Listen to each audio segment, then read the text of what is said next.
Welcome back. Today, we're going to dive into something I call the architecture of control. We're going to connect some dots here, dots that link the digital surveillance that's right there in your pocket to a really brutal conflict from the 19th century, and then all the way out to the very nature of reality itself. It's all about the forces that are competing to define who you are. It all boils down to this one single, powerful question. Who gets to define reality? And this isn't just about governments or big corporations. It's about who holds the power over your freedom, your identity. We're talking about control on every single level, from the code that runs on your phone to the code that runs in your own mind. So where do we start? Well, let's begin with the most visible battleground, the digital world. Okay, first stop, the modern digital panopticon. We're going to focus in on the UK, and there's a good reason for that. It's a fascinating case study of how everyday citizens are actually, successfully, pushing back against this digital architecture of control. And get this, the opposition here is massive. We're not talking about some small fringe movement. You've got a coalition of 65 UK parliamentarians, along with 130 international human rights groups, all united with one very clear demand: an urgent and immediate stop to live facial recognition technology.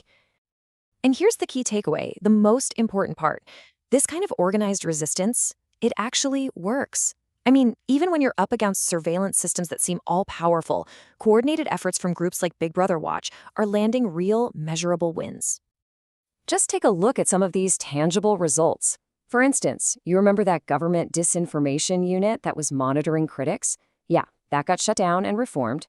What about those major retailers using controversial Chinese security cameras? They were pressured to drop them.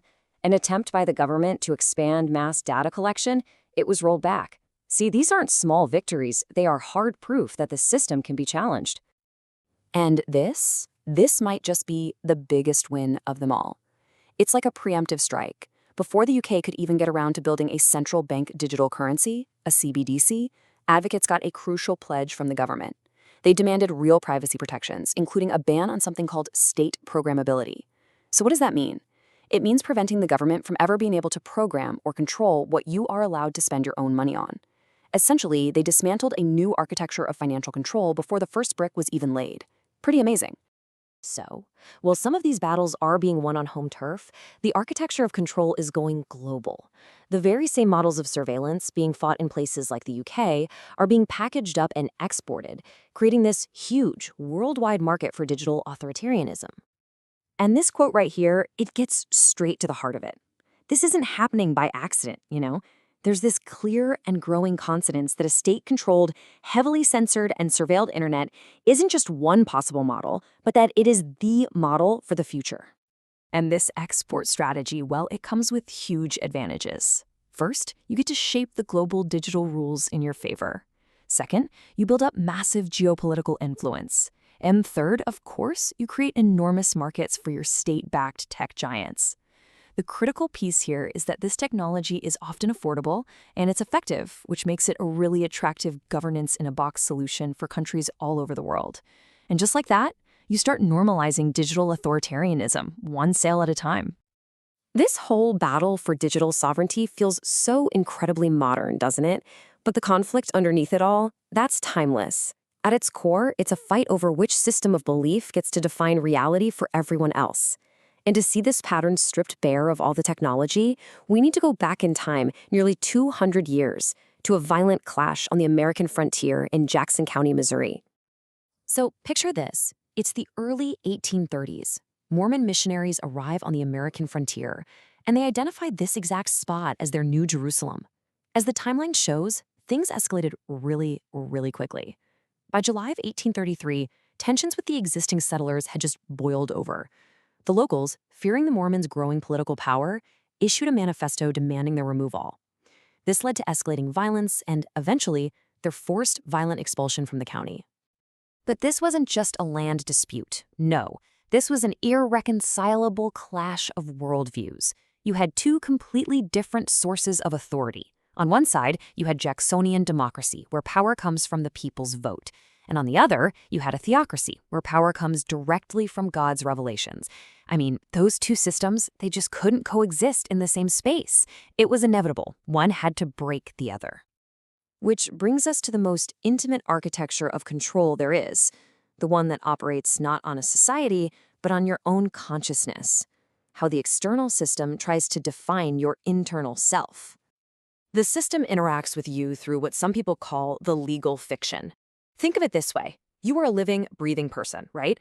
But the state only sees the version of you that's on paper. The name in all caps on your birth certificate, your tax ID number. That is the legal fiction. It's the official avatar that the external system can manage and pressure and control. So the real act of rebellion, then, is recognizing that you are not that legal fiction. This lyric just captures it perfectly. The system can interact with that avatar, that paper person, but there's an untouchable inner self, a sovereign soul that exists completely beyond its reach. This quote, well, this gives you the practical application. To walk free, you have to stop arguing with the system's attempts to define you. The labels, the pressures, the judgments it throws at you, they aren't actually about you. They're just echoes, reflections of the system's own nature. The moment you stop engaging with them, you reclaim all your power. To really drive home the system's true intent, the sources use this really shocking metaphor, pfefference. It's a real-world insecticide, and it's used to kill pests, grubs, caterpillars, anything that ruins the uniformity of a perfect lawn. The metaphor is stark, but it's clear. The system sees anything that disrupts its order not as something different, but as a pest that needs to be neutralized. So, we've seen control on the societal level and on the personal level. Now let's just take this idea to its most extreme conclusion. What if the architecture of control isn't just political or psychological, but is literally woven into the fabric of reality itself? What if we're living inside the ultimate control system? Now, within that hypothesis, what role would an AI play? Well, it could be the system governor, kind of like the physics engine of our universe that enforces all the fundamental laws. Or maybe it's something more subtle, like an environmental manager guiding evolution to maintain stability. Or in the most direct scenario, it could simply be the simulator, the creator who's running the entire experiment. But here's the final insight. Whether this reality is base or it's a simulation, it doesn't really change the game. Because the development of that inner citadel, of your own internal sovereignty and conscious awareness, that is the ultimate prize. The victory is always and can only be internal. So we're going to leave you with a challenge, a call to action. Whether the system is digital or historical or maybe even metaphysical, you can always choose a sovereign path. So if this reality is a grand architecture of control, ask yourself this. What is the very first illusion, the first limiting rule that you will choose to defy?